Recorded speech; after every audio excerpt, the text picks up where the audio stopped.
السلام عليكم ورحمة الله وبركاته. أعوذ بالله من الشيطان الرجيم. بسم الله الرحمن الرحيم. الحمد لله رب العالمين والصلاة والسلام على رسوله الكريم وعلى آله وصحبه أجمعين. أما بعد فاللهم إني أسألك علما نافعا ورزقا طيبا وعملا متقبلا. I'm going to share my screen. Here we are. Start here. We're going to start off with this verse of the Qur'an, inshallah, because this is going to be one of the anchor verses of today's session, inshallah.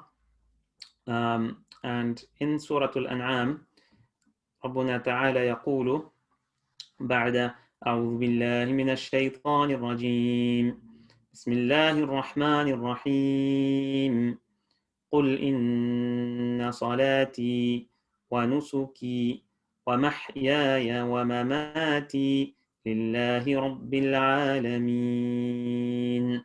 So Allah commands the Prophet Muhammad sallallahu alayhi wasallam, because the Quran is addressed principally to the Prophet Muhammad sallallahu alayhi wasallam, and by extension, of course, to his ummah, which is us. Allah says, say, indeed, my prayer, salati wa nusuki. And the word nusuk is all of the acts of devotion that I perform for the sake of Allah. So my prayer and my fast and my hajj and my zakat and my sadaqah and my good intentions, the good things I do for other people, everything that is done with a good intention is nusuk, that is prescribed by the Sunnah of the Prophet Muhammad sallallahu alaihi wasallam. So those are the nusuk. Those are, we could translate them as rites. So for example, within Hajj, you have the nusuk of tawaf, you have the nusuk of going to Mina, going to Arafat, and so on. The sacrifice. So these are called nusuk. So nusuk are all the acts of devotion. So we say my prayer, my acts of devotion, my life, mahyaya wa mamati, and my death are dedicated solely and utterly for Allah, the Lord of the world. And there are two key ingredients within this verse of the beginning of the path. So today we're going to talk mainly about the principles and the beginning of the path. This is a 3-part series, and today's part will be focusing on laying the foundations. And this verse is a key foundational building block for what we're going to do today. So what I want to do is just warm up, and I'll explain to you why we do this later. But first, I'd like to just warm up by each of us, just repeating this to ourselves. Repeat this to yourself and focus on the meaning of each of those words and try to say them as though they relate to yourself. So we're going to do this together. أعوذ بالله من الشيطان الرجيم قل إن صلاتي ونسكي ومحياي ومماتي لله رب العالمين قل إن صلاتي ونسكي ومحياي ومماتي لله رب العالمين قل إن صلاتي ونسكي ومحياي ومماتي لله رب العالمين قل إن صلاتي ونسكي ومحياي ومماتي لله رب العالمين. So this is participatory. So please, while you're unmuted, please keep saying this to yourself. You'll feel the impact this has on your heart as you say it more and more times. So the repetition of it is very important for the spiritual method. So please say it out loud to yourself as I'm saying it. So say it with me again. أعوذ بالله من الشيطان الرجيم قل إن صلاتي ونسكي ومحياي ومماتي لله رب العالمين. So the Quran is the highest form of dhikr. So what we're doing right now is called dhikr, and the reason why we're doing it on this Zoom session is because this is a teaching session. So many of us, including myself, we don't know how to do dhikr. So we need to go to a teacher to teach us the method of doing dhikr. One of the methods of dhikr is repetition in counts. So we count 10, we count 50, we count 100, we count thousands. And it's part of the sunnah of the Prophet Muhammed sallallahu alaihi wasallam to count our good deeds. This is part of a general sunnah. And so whenever we do a good deed, we take inventory.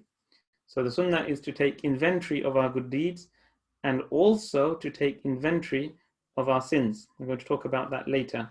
But first of all, let's focus on the inventory of this verse as we recite it again and again. And as you repeat with the repetitions, this has an impact on our hearts. So again, let's do a set of 10, inshallah. So I'm going to count them on my fingers.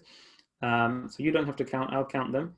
And once we get to 10, I'll stop, and then we move to the next stage of today's session. This is a warm-up. And because this is the verse of the Qur'an, we're going to say, أعوذ بالله من الشيطان الرجيم قل إن صلاتي ونسكي ومحياي ومماتي لله رب العالمين قل إن صلاتي ونسكي ومحياي ومماتي لله رب العالمين قل إن صلاتي. Try closing your eyes, see if it makes a difference.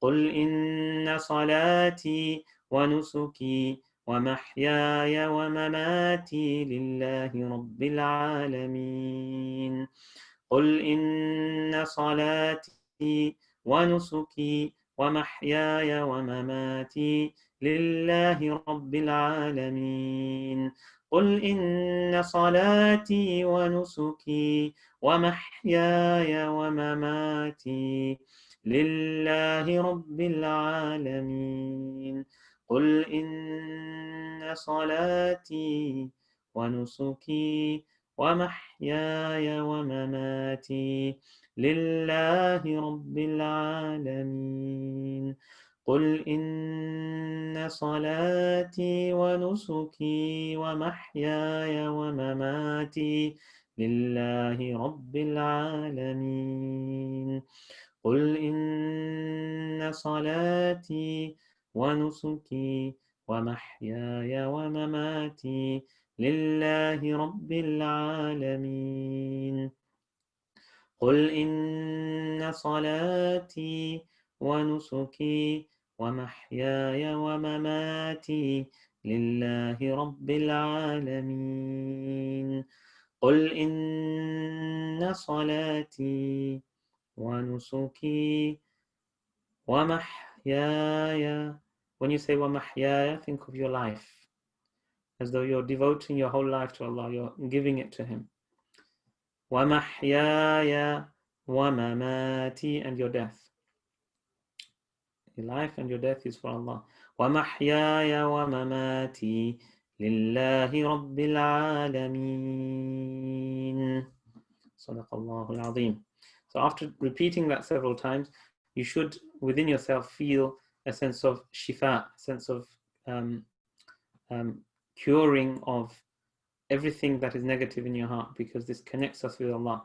So the method is based on taking the highest form of dhikr, which is the Qur'an, and the adhkar that the Prophet Muhammed has taught us, and to do them in litanies, to do them in counted numbers that punctuate our lives and connect our hearts to Allah, because the power of the Qur'an is immense, and with constant repetition, it has a tremendous impact on our hearts. So that was a small warm-up. I'm going to hand over to one of my students, Mardiya, who's going to introduce today's session, and then she's going to hand it back to me after the introduction. So off you go, Mardiya. Thank you, Ustadh. Assalamu alaikum. Just wanted to welcome everyone to the first part of a 3-part series where we'll be exploring diseases of the heart, obstacles to spiritual growth, how we can diagnose spiritual maladies, and most importantly, remain on a spiritual path. So in today's session, we're going to be looking mainly at the foundational principles that we need to equip ourselves with to begin this journey. And it's very similar to any other journey where, you know, we would normally, whenever you go on a journey, you pack your bags, you think about what you need on that journey to make it successful. So today, Ustadh is going to be guiding us through what we need to make this journey successful.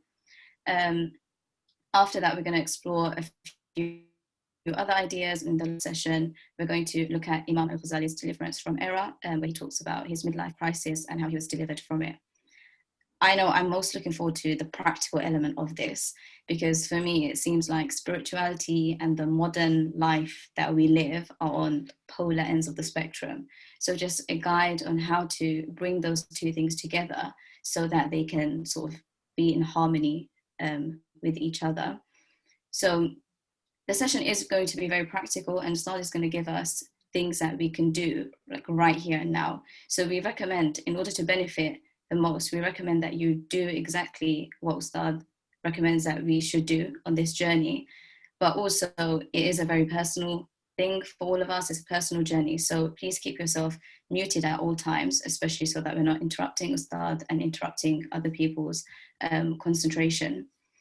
If you do have a question, which Ustadh is going to allow some time for questions and answers. So if you just, once Ustadh gives the go-ahead for questions, if you just unmute yourself and ask your question, then Ustadh can take that question. Other than that, just a few housekeeping rules are, well, the only thing is keep yourself on mute unless Ustadh says otherwise. But I'm very much looking forward to all the practical steps that we can take from this. Yeah, and I'm very excited that everyone's here so we can be a part of it together. So Ustadh, over to you to help us pack our luggages for this journey. Jazakallahu khairan. The other thing I'd like to reiterate is the 3 sessions will be different. In the final session, we'll be looking at Imam Al-Ghazali's autobiographical tract called Al-Munqidh min al-Dalal. We'll also try to look at some of his other writings which talk about the spiritual path and try to draw some of the lessons and tools and techniques that he talks about, and try to benefit from those, inshallah. But we'll be looking at that after we lay the foundations in the first couple of sessions, inshallah. I'm going to share my screen again and go back to the PowerPoint slide I was on. So I'm going to move on to the next slide, which really sums up what I want to say next. And that is, sometimes we feel that we are disconnected from Allah. And I think that's the right way to put it, because Allah cannot be disconnected. We can be disconnected, we can be veiled, but Allah cannot be veiled. So the first thing we must remember is that Allah is not veiled from us. We may be veiled from Him. And those veils can be of many different types, and sometimes they can be of our own creation. But the most important thing to remember is Allah is always there. And His mercy and His connection is available like a power line that's always there. All we need to do is to connect. And in order to connect, we need to know how to connect. But actually, before that, we need to know that it's us who need to connect to Him, as opposed to Allah who needs to connect to us. Allah is, His mercy has no bounds. His mercy is all around us. It's like a constant wave. There's a wavelength that's constantly flowing through us. It's there. But we need to develop the sensory faculties to connect to it, and then to take the voltage, if you like, with using an electricity analogy. And so what is it that we need to do to connect? The first thing is, the great thing is that we don't actually have to do it all right. We don't have to get every single thing right, but we have to try with whatever we have. And this we call Mujahada. So the Arabic word for trying to connect to Allah, the effort to connect to Allah in Arabic is called Mujahada. And this word appears in the Qur'an, in this verse in Surah Al-Ankabut, where Allah says, بعد أعوذ بالله من الشيطان الرجيم والذين جاهدوا فينا لنهدينهم سبلنا وإن الله لمع المحسنين. And those who strive literally in us, meaning in our path, or strive towards trying to connect to us with whatever flea-bitten tools we have. So Allah doesn't require us to be perfect. This is very important for us to remember.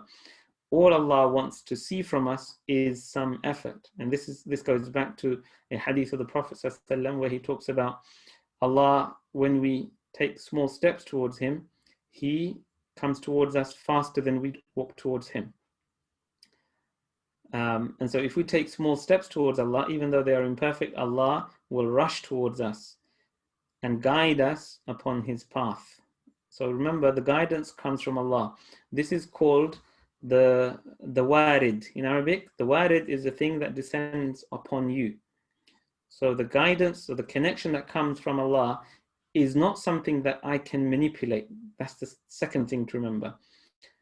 It sounds slightly contrary to the first point, but we need to understand the two, how they work together.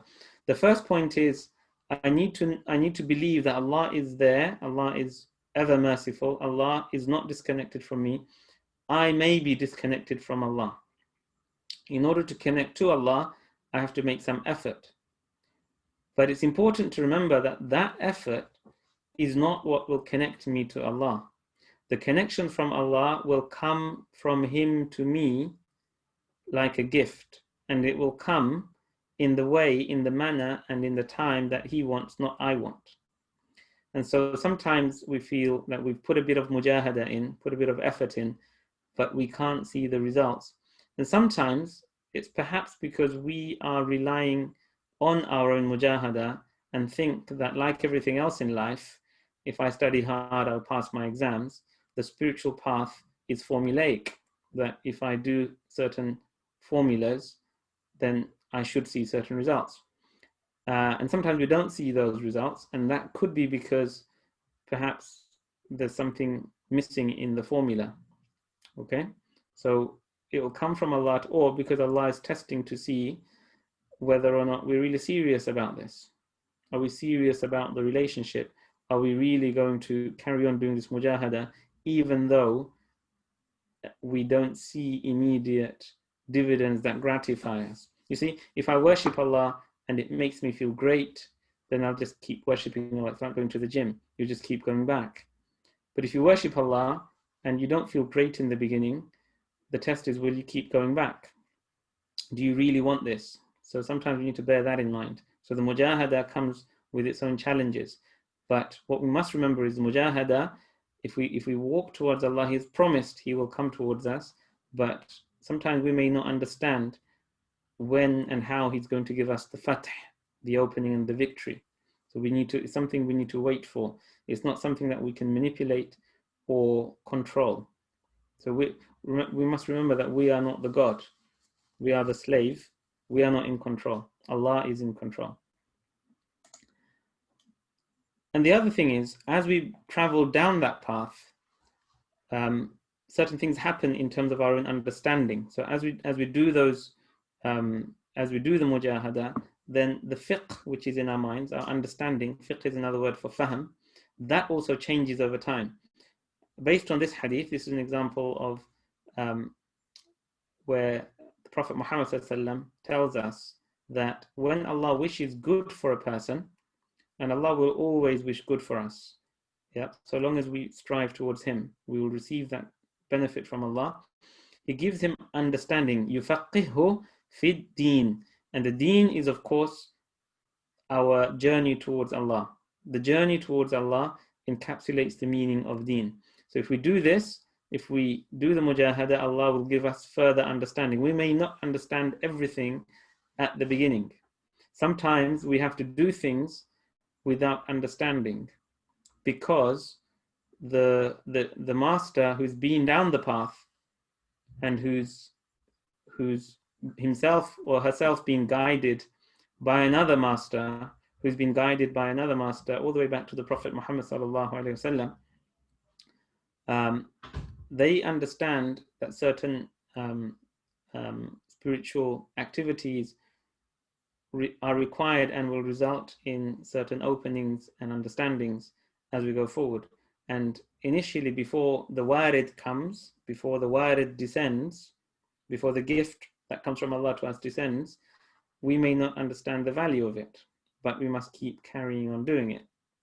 I sometimes give an example of, if you go to a garage and you see a mechanic working on a car, you'll find that at the end of the day, their hand is covered with grease. It's all black, covered with grease. So they go to the basin and they take some soap and they lather the soap over their hands, and then they wash it under the water and they look at it. And the first time they do that, it seems as though nothing's changed. Most of the grease is still there. But if that person then feels, well, this doesn't work, and stops and doesn't carry on washing their hand will forever remain dirty. But a person who's washed their hand before and knows that you have to wash it 4 or 5 times in order to get it clean, will advise this person, no, don't give up, wash your hand again. And he says, but it doesn't work. And he says, no, you just need to trust me. Just wash your hand again and keep doing it, and you'll see that it will bear dividends. And so that person at that point just simply needs to trust the process. So one needs to surrender to the process in order for it to work. We can't remember, again, this goes back to the point of control. Most of us live most of our lives being in control, feeling in control, and needing to feel in control. And this need to control and be in control traumatizes us, because the reality of the human condition is that we are not in control. So we're in constant need to be in control. And there are some aspects of life, and spirituality is one of those, where we have to let go of trying to be in control. We cannot control the outcome of our spiritual journey. And the thing that may frustrate us by our spiritual journey is the need to be in control. So it's a kind of paradox. Sometimes we think, I've tried to control this so much, why is it not paying me dividends? It's not paying dividends because I'm trying to control. Why am I trying to control? Because I need to be in control. Why do I need to be in control? Because of me. Who is me? Me is I, my ego. And so when my ego wants to be in control, then that ego competes with God. I see myself as a little God. This is the problem. So we must let go of control and trust the process. Do the actions, leave the outcomes to Allah. The famous aphorism by Ibn Ata'illah al-Sakandari, the famous mystic from Alexandria, who says, "Arih nafsaka anit tadbir." Give yourself a break from trying to control every outcome. فَمَا قَامَ بِهِ غَيْرُكَ عَنْكَ فَلَا تَقُمْ بِهِ لِنَفْسِكَ. And what Allah has taken responsibility for, don't try to do yourself. Yeah, when we do tawakkul, that literally means to leave our matter in the hands of Allah. وَأُفَوِّضُ أَمْرِي إِلَى اللَّهِ. I hand my matter over to Allah. So now I'm going to talk about the principles of the path. Principle number 1, we did a bit of it earlier on, is called dhikr, remembrance. Now there are many principles of the path, there are many different formulas, but I'm going to focus on 3 key principles that anchor the spiritual path. You cannot have a spiritual path without these 3. The first is remembrance, we call it dhikr. The second is muraqaba. And muraqaba is self-observation and self-control. And the third is mudhakara, reminder. So in the first session, today's session, I propose that we focus on number 1, which is called dhikr. In the next session, we'll focus on muraqaba. And muraqaba focuses on how to diagnose and treat spiritual maladies. So many of you may be looking forward to that. That's in the second session, muraqaba. And the third session is mudhakara, which is reminder. That's where we're going to look at the mudhakara of Imam Al-Ghazali. Being himself a master, we're going to look at his mudhakarat, his reminders, and his statements, his didactic principles that he's put in some of his writings. Of course, the scholars say that one must have a living sheikh to give one mudhakara. We don't take mudhakara from the deceased directly. So one doesn't say, oh, my sheikh is my book. The scholars say the person who says their sheikh is their book, that person's sheikh is shaitan. So one must have a living guide to give one mudhakara. And that could be someone who knows you well, who's further along the spiritual path than you, a close friend, or a person who's senior in your community or your family. It could be your parent, or it could be your teacher, one of your teachers. That person needs to be your personal guide, who must themselves be initiated and have a guide of their own. You know, the chain should not be broken.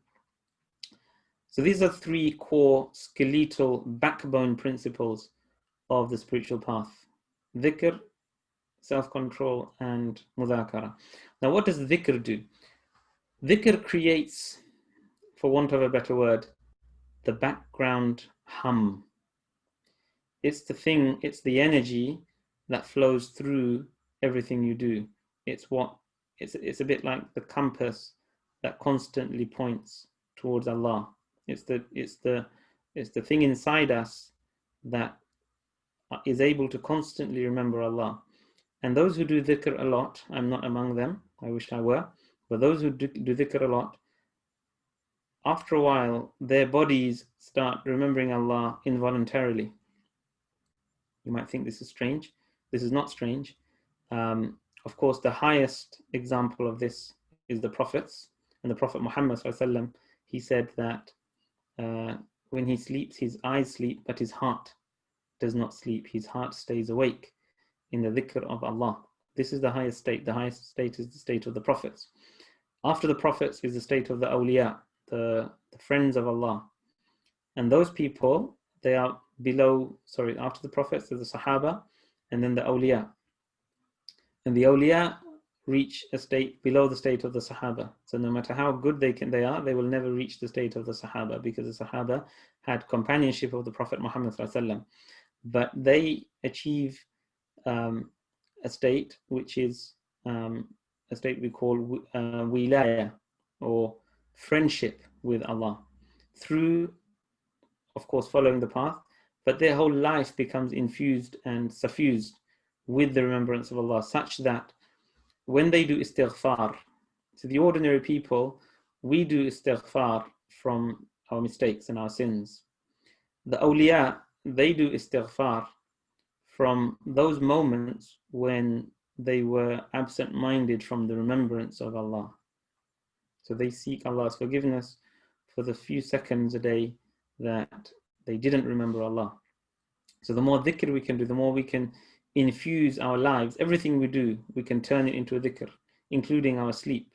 So I know people who they go to sleep doing dhikr, and when they wake up, they find themselves that they're doing dhikr with their tongue. So while they're sleeping and they don't realize it, their tongue is doing dhikr, and they wake up and find themselves doing dhikr of Allah, because their tongue is so moist, so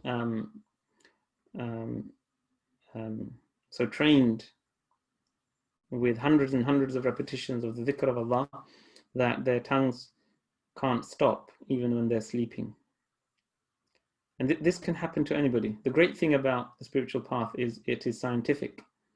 So long as one does the actions and fulfills the conditions, the preconditions, then Allah, the warid from Allah will come, inshallah. So these are the principles of the path.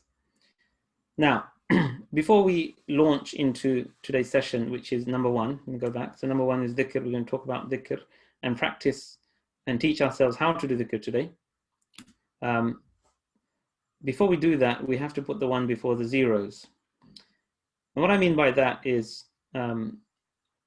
before we start any action, we of course have to have an intention.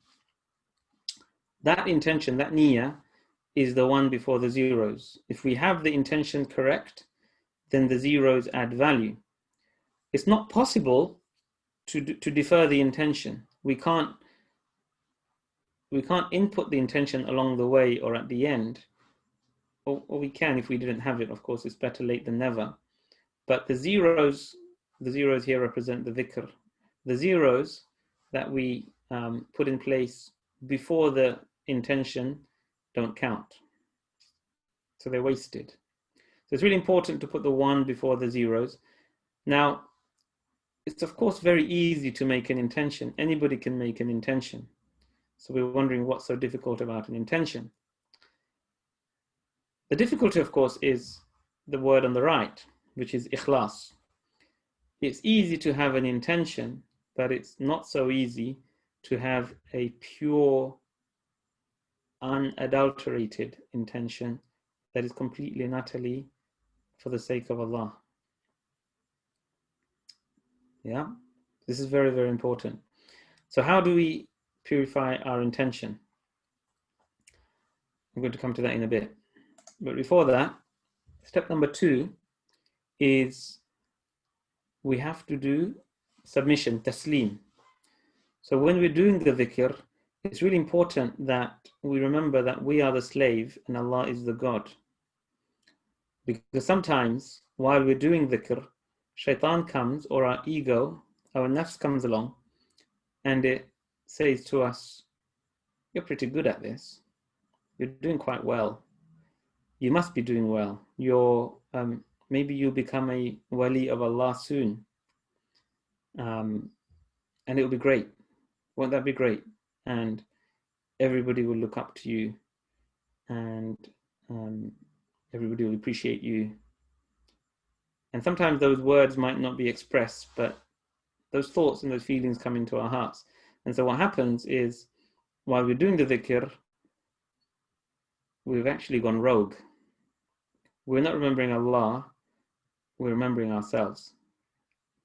We're doing dhikrun nafs, remembering myself, thinking I'm remembering Allah.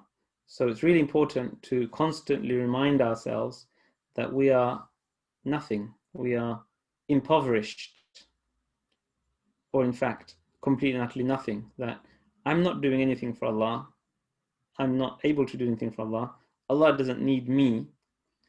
I'm just a needy slave who's knocking at Allah's door and begging Him to accept my flea-bitten action. And I'm not proud of my action. So having proud, this is called ujub in Arabic, which is conceit, thinking that I'm proud of my action. It was great. I did well. That is one of the diseases of the heart we'll talk about in the next session. But the way we try to deal with that in step 1 is to constantly remind ourselves that we don't belong to ourselves. We are Allah's slaves. Even this dhikr that I'm doing is not from me to Allah, it's from Allah to me. Allah blessed me with the dhikr that I'm doing now. It's a gift from Him to me, not from me to Him. That loops back and helps to keep our intention pure. So these two are very, very interrelated. Yeah, because the thing that most pollutes ikhlas and niyyah is ujub, is self-conceit. So what we're going to do now is go back to this verse of the Qur'an. We're going to use that as our first spiritual tool for the day. Remember, the Qur'an is the first form of dhikr. The first dhikr is the Qur'an. Yeah. So in any spiritual path, the main dhikr of the path must be the Qur'an. So if you see that people on the path, whether it's you or other people, are neglecting the Qur'an and prioritizing other forms of dhikr, then there's a problem. There's a very big problem, because the masters of the path never did this. They never neglected the Qur'an and prioritized other forms of dhikr. This cannot be. No matter what it is, it cannot be. The Qur'an is Allah's kalam. It is the first form of dhikr. This must be the anchor of any dhikr program that we implement in our lives. Number 1. We're going to take one verse of that Qur'an and we're going to try to infuse ourselves with intention, niyyah, and taslim. So the first thing we're going to say to ourselves is I'm going to do a set of 10 repetitions of dhikr. So this is the plan. Let's make our plan. And before I do that, I'm going to fix, so you're welcome to close your eyes in order to help you focus. I'm going to keep my eyes open because I'm teaching. I'm going to focus on my intention first. Yeah. So I'll say, ukhlisu niyyati, and there's nothing wrong with saying what you're doing out loud. Yeah. This is a psycho-spiritual technique. Ukhlisu niyyati.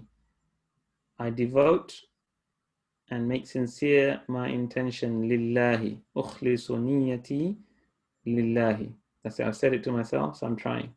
Yeah, it might. Remember, these things take time. It's going to take time before I see the dividends, but even immediately I'll see the dividends as well. Yeah, so there are immediate rewards and the long-term rewards.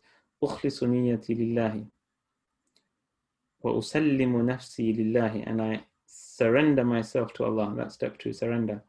So sincere intention. I'm only doing this for Allah. There's nobody else. Ignore everybody else in this group today. Ignore me. Just listen to my voice. You're there on your own. It's just you and Allah. Remember, this is a vertical relationship. This is not a horizontal relationship. The other people in the lesson are not there. It's just you, and you're saying to Allah, "Oh Allah, I devote my intention to you and only you. There's no share of this in me. And you know my heart. And if there is any share of it in my heart, that's for me, take it out. Because I don't know how. Because I am incapable and you are the supreme. So I surrender to you as your totally and utterly impoverished slave." Yeah. So you can talk to Allah in your own language. Okay. Don't be afraid to talk to Allah in whatever language works for you. So now we're going to do a formula or a set of 10 while we try to infuse ourselves with sincerity and submission. So the two principles we're working on are sincerity and submission. Sincerity, submission. And say it loud after me. And every time you say it, repeat to yourself, sincerity, submission, and then you say the verse. Sincerity, submission.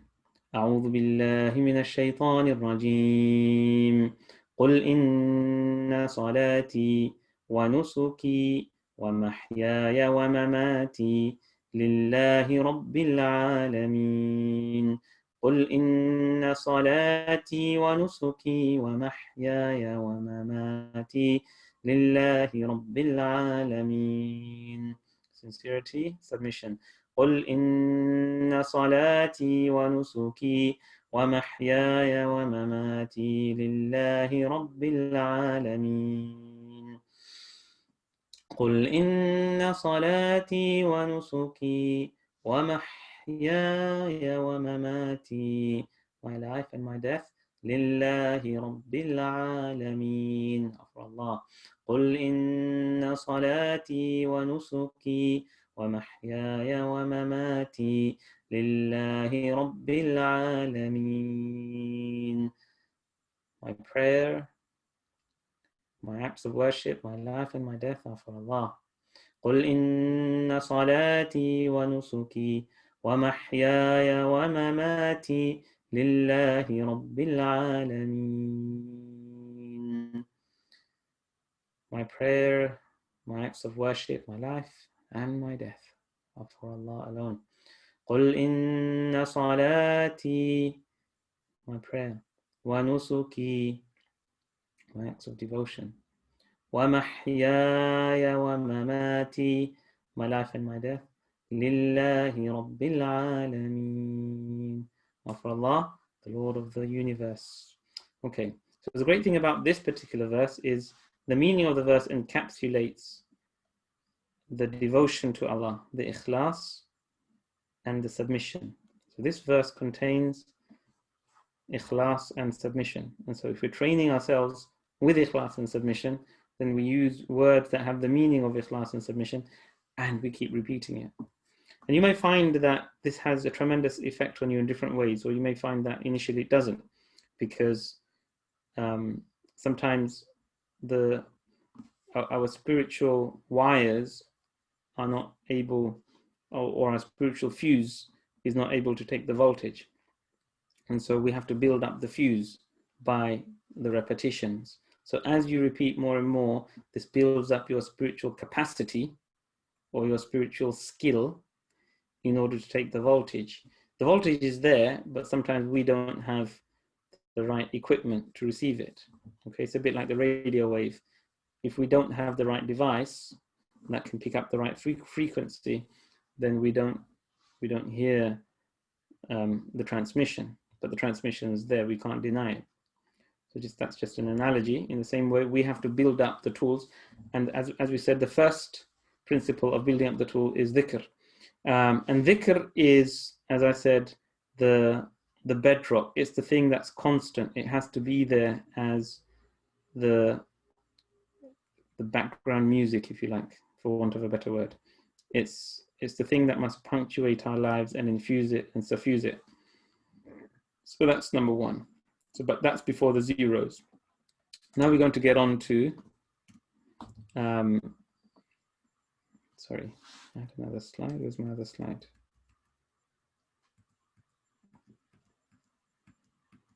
Ah, sorry, my questions slide came before my step one. All right, we're going to work on step one now. And so now we've prepared the ground by trying to put ourselves in the right frame of mind. So going back, we understand that Allah is not disconnected from me. I may be disconnected from Allah, or I may be connected partially.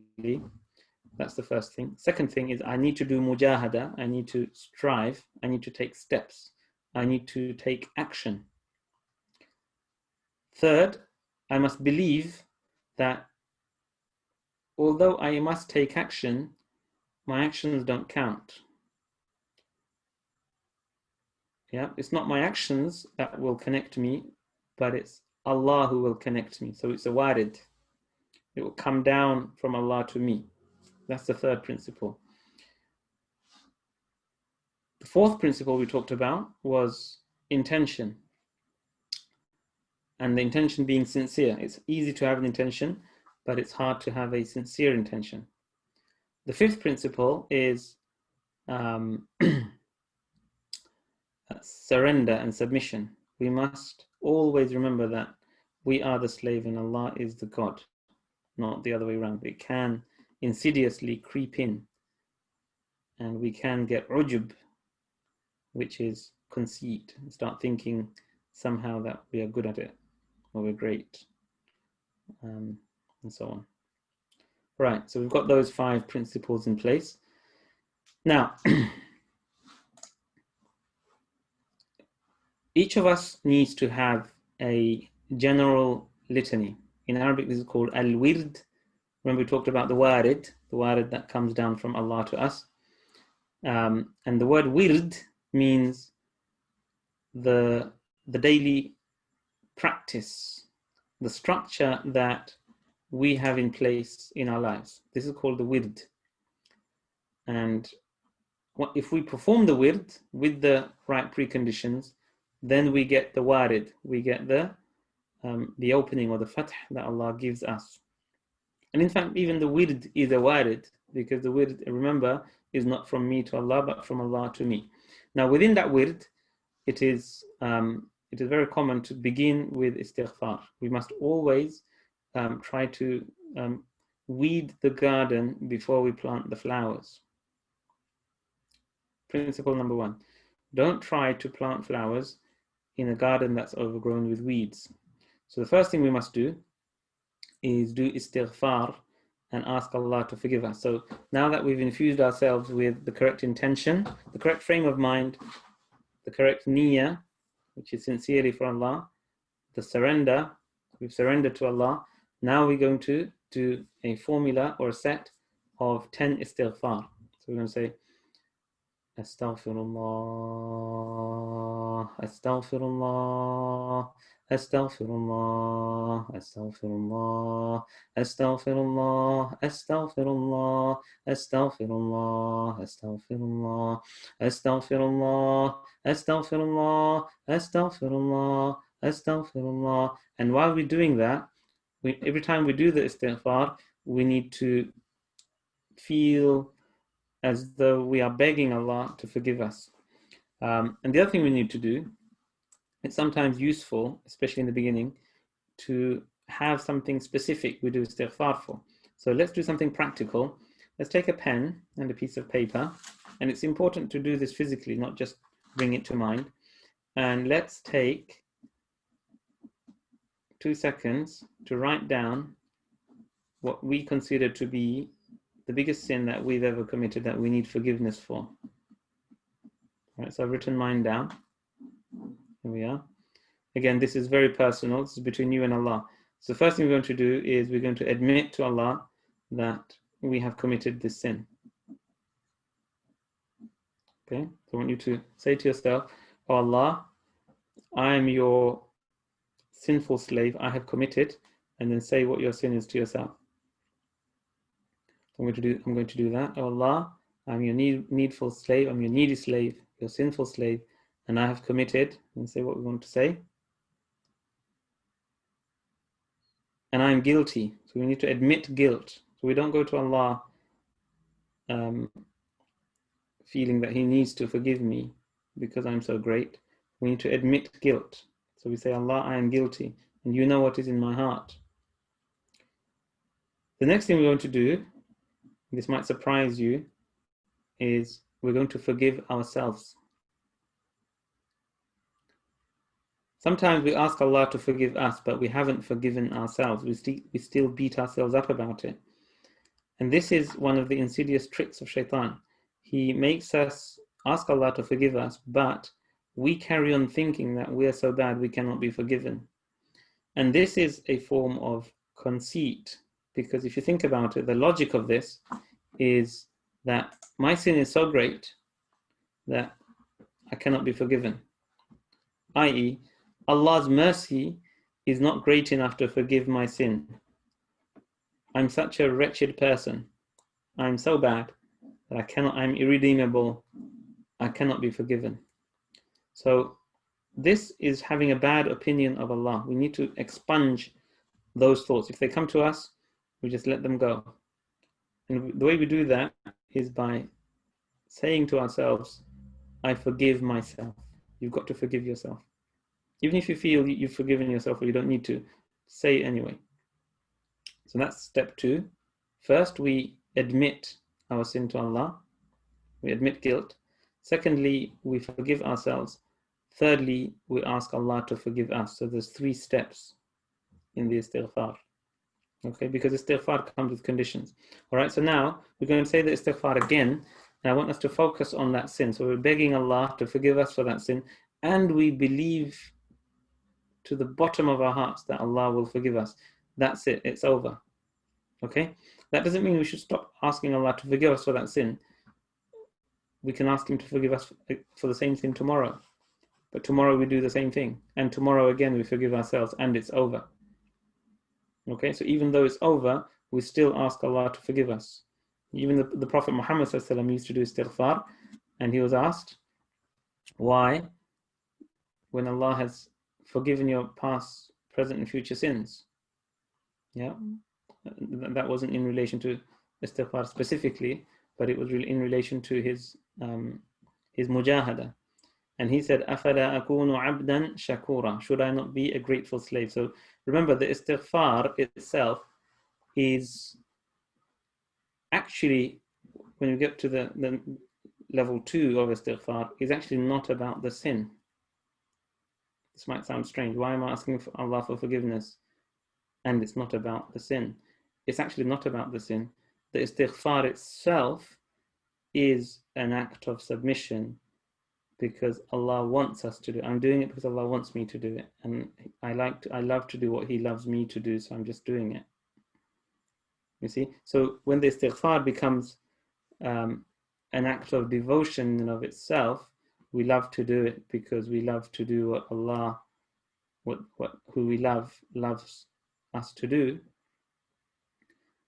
then the istighfar lifts up into a different realm. Okay, so we're going to start on the ground, focus on our sins, but over time we're going to try and lift up so that the istighfar itself isn't linked to me. Because remember, when I'm asking Allah to forgive my sin, then the word my or me is still in the thought. We're going to try to get to a point where the me disappears and it's just Allah, and I disappear because it's not about me. All right, okay, let's try and do this again. I'm going to do it 10 times again. Okay, we'll begin with a verse of the Qur'an. It's always good to begin with a verse of the Qur'an. أعوذ بالله من الشيطان الرجيم وما تقدموا لأنفسكم من خير تجدوه عند الله هو خيرا وأعظم أجرا واستغفر الله إن الله غفور رحيم. This is the verse in which Allah commands us to do istighfar. So why are we doing this? Because Allah commanded me to. Regardless of whether I'm a sinner or not, I am a sinner, but I'm going to rise above that. I'm just going to do it because Allah told me to. And because I love to do it, and Allah will open my heart, and I want to see Allah in Jannah, inshallah. So, what Allah says in the Quran, وَمَا تُقَدِّمُوا لِأَنفُسِكُم مِّنْ خَيْرٍ تَجِدُوهُ عِنْدَ اللَّهِ. And whatever you send forth for yourselves of goodness, of good deeds, for example, of dhikr, you shall find it with Allah. It's recorded. And you shall find it خَيْرًا وَأَعْظَمَ أَجْرًا. You shall find it better and greater in reward than you expected. Greater than your act. So the reward will be not equal to your act, but greater. وَاسْتَغْفِرُ اللَّهِ إِنَّ اللَّهَ غَفُورٌ رَحِيمٌ. Do istighfar of Allah. This is a commandment. So we are today following that commandment. إِنَّ اللَّهَ غَفُورٌ رَحِيمٌ. وَاسْتَغْفِرُ اللَّهِ إِنَّ اللَّهَ هُوَ الْغَفُورُ الرَّحِيمُ. Give me a moment. Okay. Somebody said you can't see me. My video switched off somehow. Sorry about that. Share my screen again.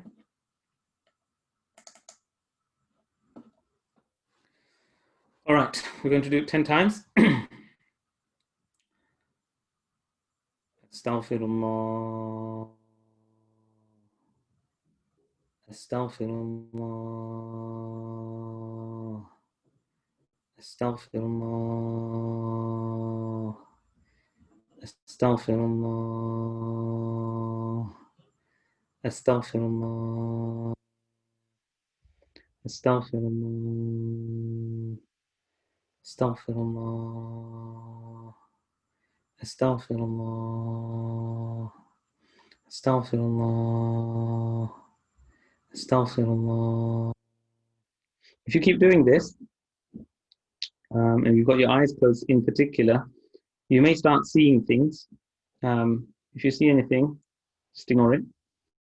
Or if you feel afraid, then we do step 2. Anytime you feel afraid, you do salawat upon the Prophet Muhammed sallallahu alaihi wasallam. This takes away fear. Okay, so step number 2.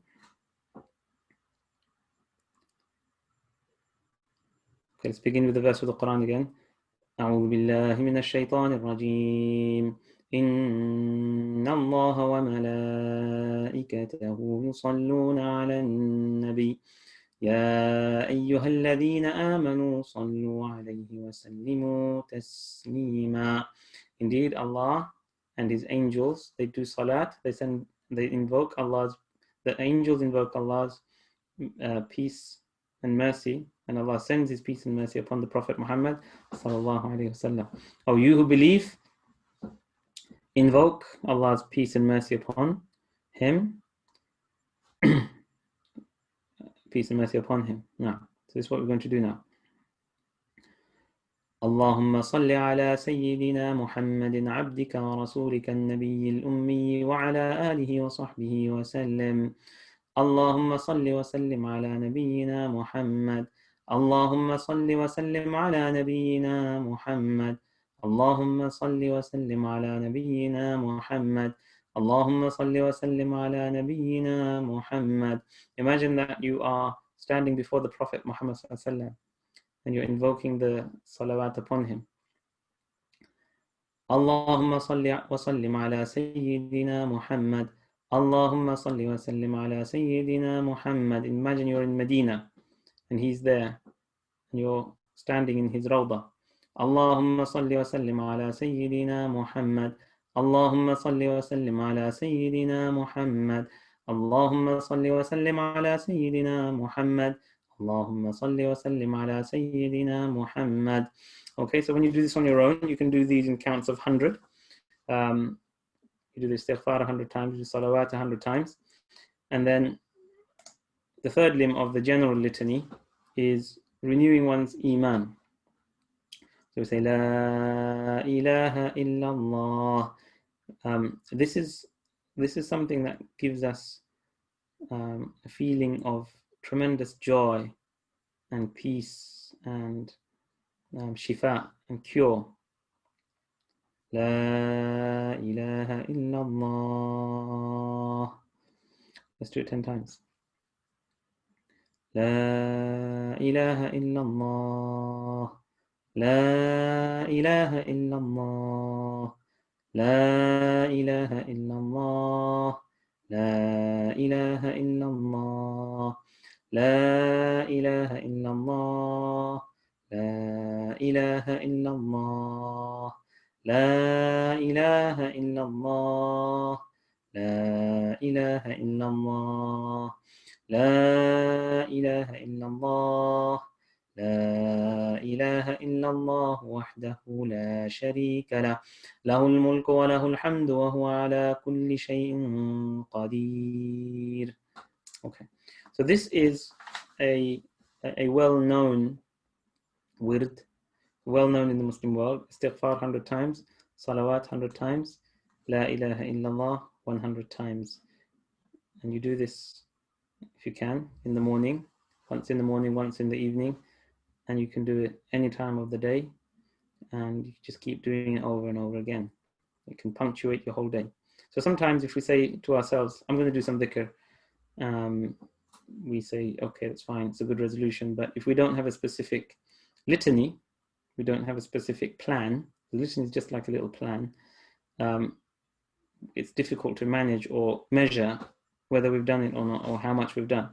So if you have a little plan, and if you want to do, if you start off, you can do 10 istighfars, 10 salawat, 10 declaration of faith, and work up from there. Remember, always focus on what you can manage. Never bite off more than you can chew.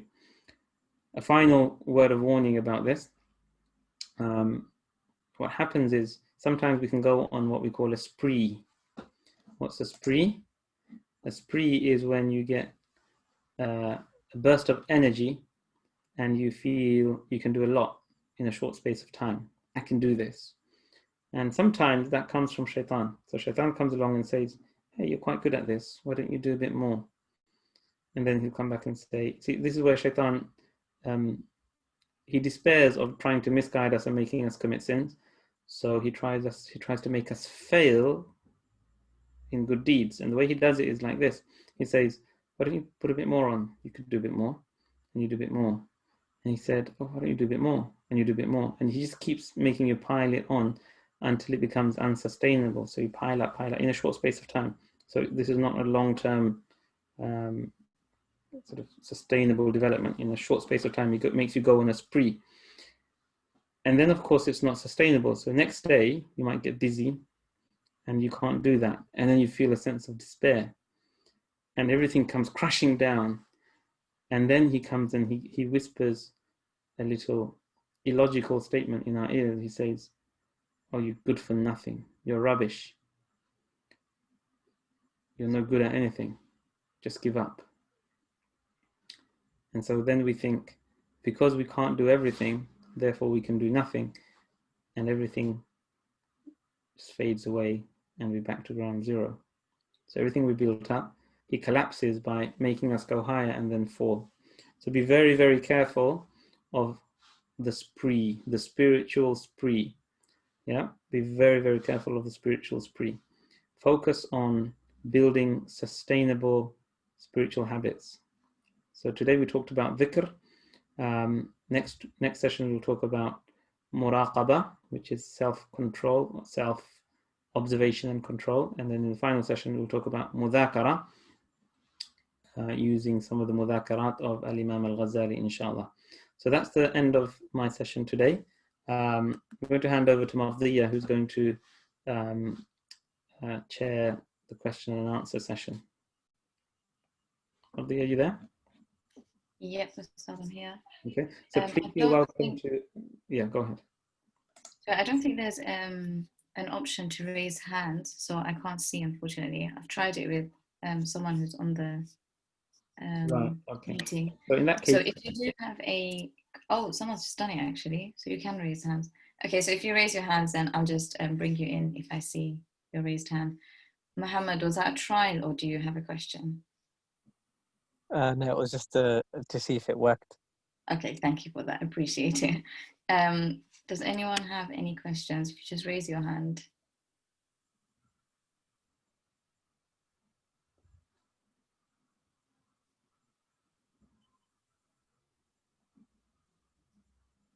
No, Ustadh, it doesn't seem we have any questions. But I have a question, Ustadh. Oh, actually, Fatima does. I'll bring Fatima in and then I'll ask my question. Fatima, I'm just going to... Fatima, I think you can unmute yourself. Yeah, there you go. Assalamu alaikum wa rahmatullah. Alaikum salam. Ustadh Salman, my question is, how do you bring in consistency with the dhikr? I find inconsistency in my life with dhikr. How can I stick to consistency? Okay. One useful tool that I find, I mean, first of all, I have the same problem, inconsistency. It's the story of my life. But what I find sometimes is if you can find a time that you know nothing else will interfere and just block it out. So if you go for a morning walk, then do your dhikr on the walk. And you might feel, well, the morning walk is not the ideal time because I'm walking and I'm not sitting down and closing my eyes and focusing, but that's fine.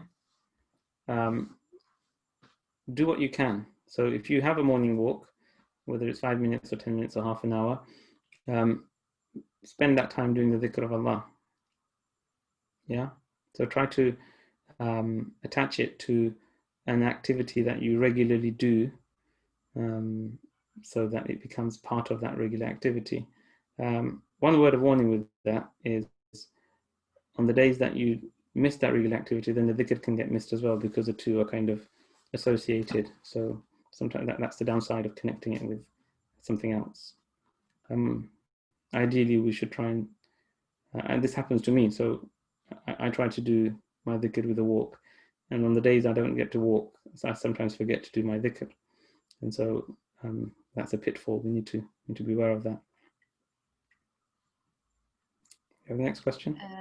Yep, Aisha Rahman. Assalamu alaikum. Alaikum salam. My question's around concentration. So I find that whenever I try and get into activities like this, dhikr in particular, my mind starts to wander. So how do you, and that's something in prayer as well. So how do you have any tips or suggestions to try and keep focused? Yeah. So this happens a lot. So sometimes you don't realize your mind's wandered off until quite a bit into the wandering. Many of you may find that. I find that. So it'd be like, oh, I've just been thinking about something else for the last 5 minutes. What a waste of 5 minutes. I've been doing dhikr, but I haven't been focusing. And so the moment you realize you've wandered off, then what you need to do is you have a drill. Okay, so you stop whatever you're doing, and you do istighfar from the ghafla. This is called ghafla. So mind wandering off during dhikr is called ghafla. So first and foremost, we shouldn't stop doing dhikr because there's ghafla in it. Because it's better to have dhikr with ghafla than to have no dhikr. That's important for us to understand. Yeah, so dhikr with ghafla is better than no dhikr. Secondly, we stop and we say, oh Allah, please forgive me for my ghafla. Yeah, and there's a specific dua that the Prophet ﷺ taught us, where we ask Allah for help with dhikr. Anybody know it?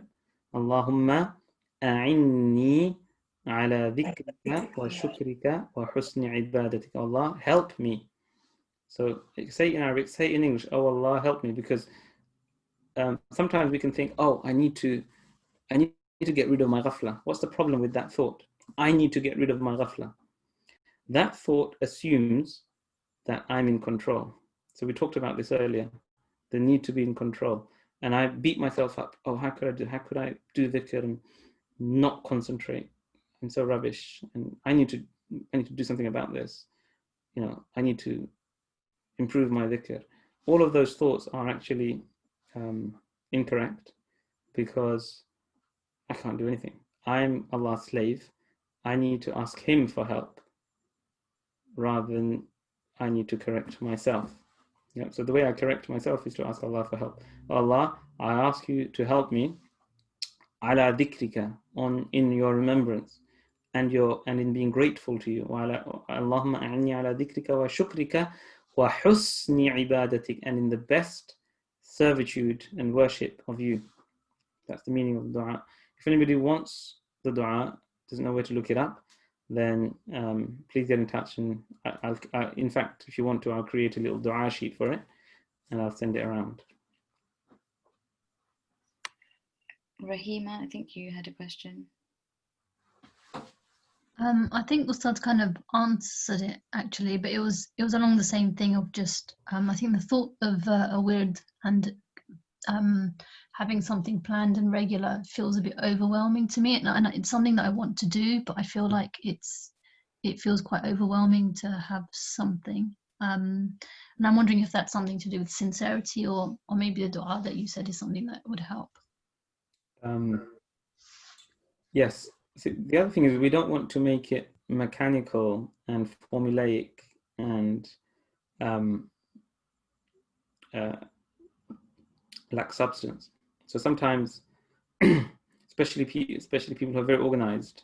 I'm not very organized, but I do have more organized days than others. And sometimes when I over-organize my dhikr, it kind of becomes mechanical, and I just sort of get through it because I need to. And that can sometimes feel bereft of substance. So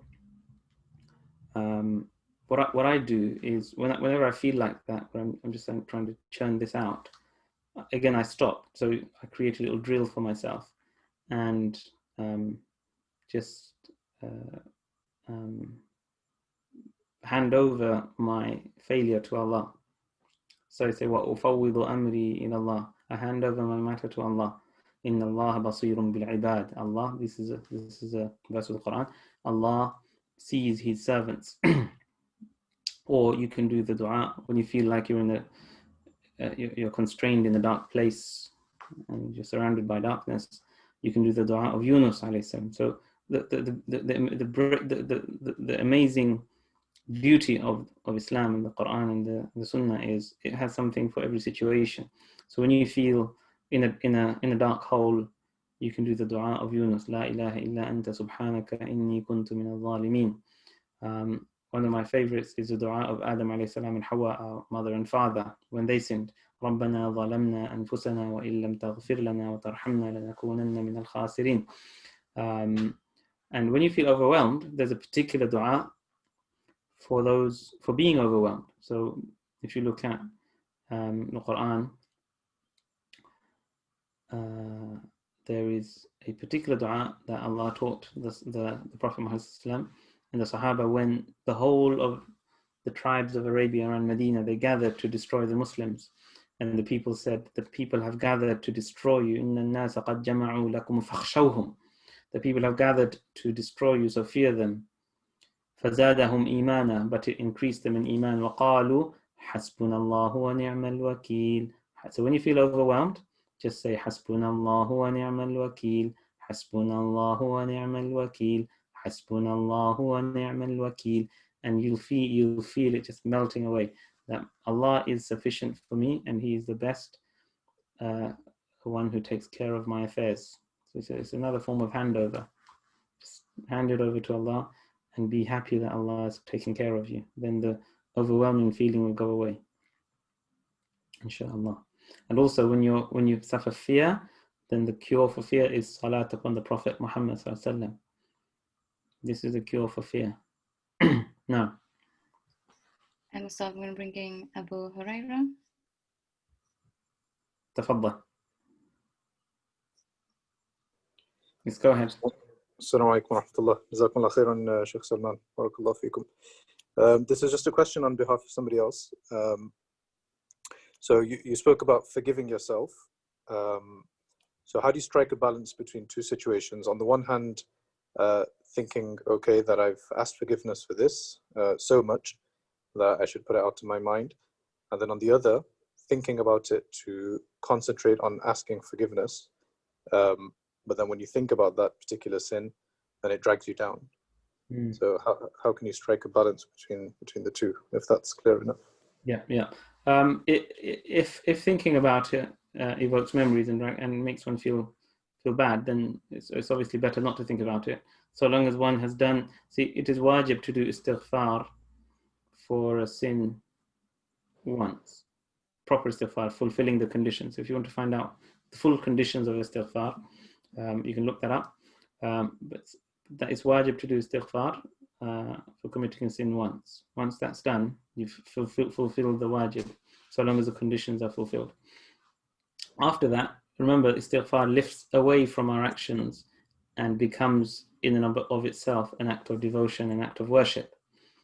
So it's best to then focus on that and lift us away from the sins that mire us down. Barakallah feekum, jazakumullah khair. So I have a question. This idea of shaitan tricking us, I find that really hard to get my head around. So if, for example, you feel like you're progressing and you want to sort of step up what you're doing, how do you know if that's genuine progress or if that is you being tricked by the shaitan?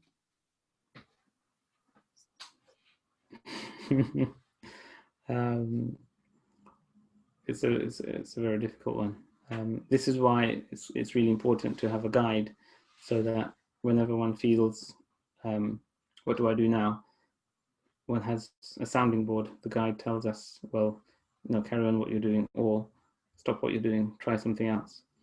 So that's one answer. The other thing is always look at sustainability. You can always identify a spree, because a spree means you have a sudden spike in activity. That's a spree. You should try to avoid that. I had a really funny spree. I was on Hajj and I was at Muzdalifah. Was it Muzdalifah? Yes, where you sleep in the open sky. And I find it hard to wake up at night and pray. And that night, I just couldn't stop. I just prayed all night, did tahajjud all night. The next day I found out it's makruh to pray tahajjud on the night of Muzdalifah.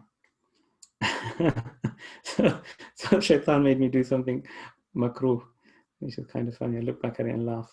But that was a spree, and the sprees are not good. They're not good because they crumble. They cause you to crumble down. It's much better to have a plan. So if you're saying, right, I'm doing, my wird is 10 istighfar, 10 salawat, 10 la ilaha illallah. Let me try 15, 15, 15. Yeah, you do that, you step up. And the other thing is, if you're doing something sustainable, and you know it's sustainable, and then you get this thought, but how do I know this is from shaitan? You need to expunge that thought, because this is called waswasa.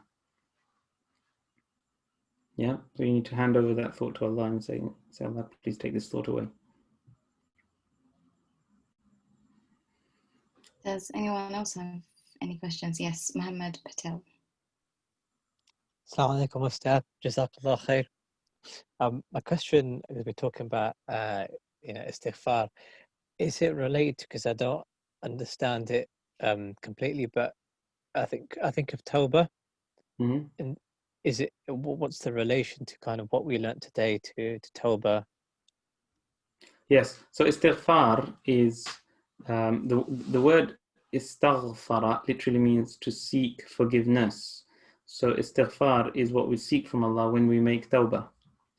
Okay, so the word tawbah literally means turning. So tawbah is to turn to Allah and then to make istighfar. Does that make sense? Yeah, no. Jazakallah khair. Well, yeah.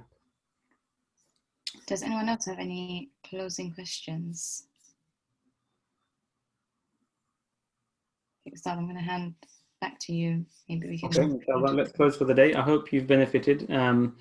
I've certainly benefited from the session myself. This is first and foremost a reminder to myself, and all of you are just eavesdropping. And if there's any benefit brought to you by Allah, then that is because of Allah's guidance. And if there's any mistakes, those are mine.